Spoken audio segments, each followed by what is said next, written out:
Πάμε τώρα όμως στην Αυστραλία, κυρίες και κύριοι. Αέναο αγώνα για να κρατήσουν ζωντανά τα στοιχεία του ελληνικού πολιτισμού δίνουν οι Έλληνες ομογενείς. Μια θεατρική παράσταση κάνει πάταγο τις τελευταίες ημέρες στην Μελβούρνη και στο Σίδνεϊ. Πάμε πρώτα να πούμε μια καλησπέρα στη δικιά μας Έμα Παπαεμμανουήλ. Καλησπέρα. Καλησπέρα από την Αυστραλία σε όλους σας.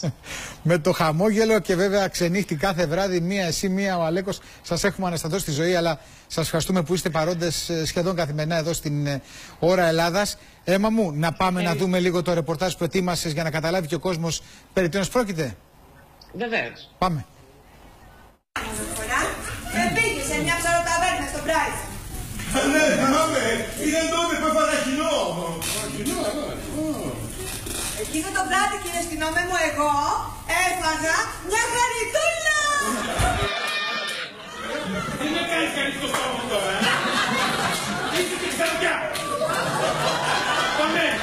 Η θεατρική ομάδα Blue Stage Theatre παρουσίασε την ξεκαρδιστική κωμωδία «Κομμωτήριο για κλάματα» σε διασκευή και σκηνοθεσία ενός νέου από την ελληνική παροικία του Άκη Καστελορίου. Αυτό το προετοιμάζω, να σου πω την αλήθεια, αυτή τη σκέψη, όχι για το κομμωτήριο για κλάματα, που είναι το γνωστό σεσουάρ για δολοφόνους, αλλά τα τελευταία 3-4 χρόνια, επειδή παίζω από το 2004 θέατρο στην Αυστραλία, το είχα στο μυαλό μου ότι πρέπει να γίνει κάτι ώστε να μπορέσουμε να σπάσουμε τον τοίχο που έχουμε μεταξύ του ηθοποιού και του κοινού. Τι πράγμα? Έτσι είπε, θα το βουλώσει μια για πάντα. Θα την κάνει να το βουλώσει μια για πάντα. Έτσι είναι εμείς. Κοιτάξτε, κύριε αστυνόμο, να σας εξηγήσω. Την είπα και δεν την είπα έτσι. Το είπα, δεν το είπα. Το είπα. Όλοι δεν είμαι επαγγελματίες, είμαστε ερασιτέχνες, περισσότεροι του θεάτρου. Αν εξαιρέσουμε τον Καστελορίου, τον Χουλιάρα και 2-3 άλλα άτομα τα οποία είναι επαγγελματίες, περισσότεροι από εμάς είμαστε ερασιτέχνες. Στο Ξανίδι ανεβαίνουμε σχεδόν για πρώτη φορά. Εγώ προσωπικά ανεβαίνω για πρώτη φορά. Στην κατάμεστη θεατρική αίθουσα, το κοινό κάθε ηλικίας που διψάει για ελληνικές παραστάσεις είχε τη δική του ξεχωριστή συμμετοχή. Ήταν ουσιαστικά ο ανώνυμος πρωταγωνιστής.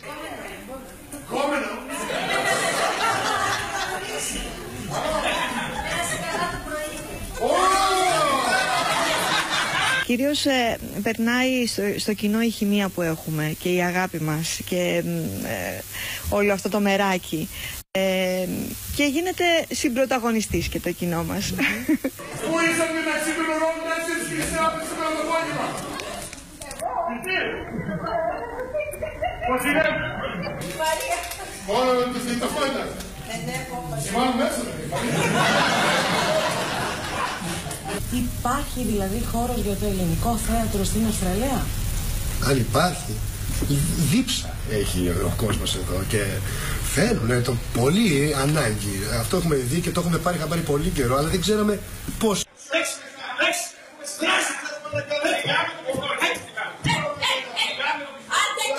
Άλλοι επαγγελματίες, άλλοι ερασιτέχνες ηθοποιοί, τα μέλη της θεατρικής ομάδας χάρισαν απλόχερα το γέλιο και με τον τρόπο αυτό φροντίζουν να διαδίδουν τον ελληνικό πολιτισμό.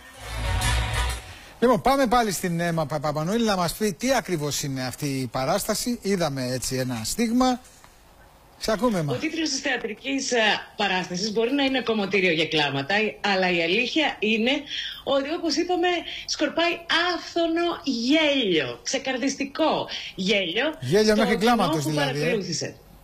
Με την ψυχή μας γελάσαμε όσοι παρακολουθήσαμε αυτή την παράσταση τόσο στο Σίδνεϊ, στη Μελβούρνη αλλά και στην Καμπέρα, την πρωτεύουσα της Αυστραλίας, που έκανε πρεμιέρα το Σαββατοκύριακο που μας πέρασε.